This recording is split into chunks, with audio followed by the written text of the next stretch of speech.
আচ্ছা, আপনাদের কাছে একটা বিচার দিলাম। বিচারটা হইল যে মামুন আর যে লায়লায় যা শুরু করছে, ওরা ফেসবুকে ইউটিউবে মানে ঢুকলে অগ দুজনটা দেখা যায়, দুজনটা দেখা যাইবই। কি লেগে দেখা যাইব?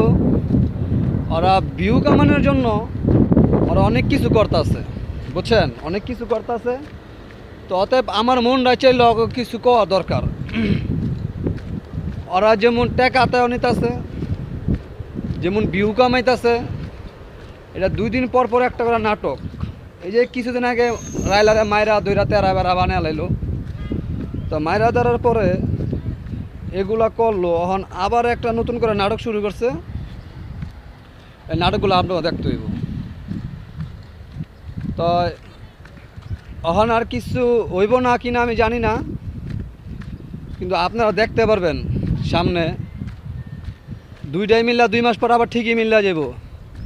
কিন্তু লাস্টে তো অরানি করলো কাগ আমাগো, ঠিক আছে, আমাকে অরানি করলো।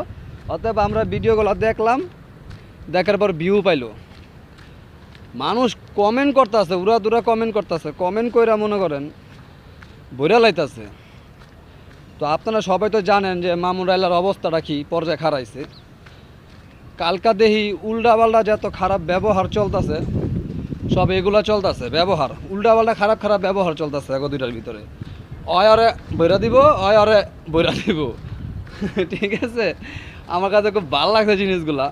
মানে আপনাগুলো একটু শেয়ার করবো, এর লেগে একটা বড় একটা ভিডিও করলাম। তো অবশ্যই আপনারা এগুলো দেখবেন, দেখে কমেন্ট করে জানাইবেন আসলে ঘটনাটা কী হয়েছে, ওর ভিতরে দুইটার ভিতরে কী সমস্যা, একটু আমারা বলবেন আপনার কমেন্টে। আল্লাহ হাফেজ।